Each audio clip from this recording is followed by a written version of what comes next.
titos dyan. Hindi. Sinong nag-bring sinong nagdala ng mga gatas? Ha?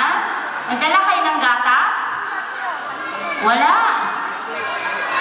Merong gi-prepare. Okay, pakikuha, teacher.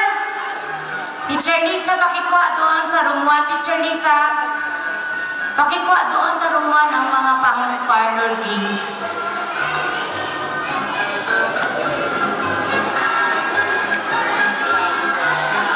Ayan. Excited din ang mga magulang, ano? Ang gaganda ng inyong bawat booth dyan. Okay? So, paalala mga magulang, ang booth ng room 3, doon po banda. Sa Cinderella, doon banda.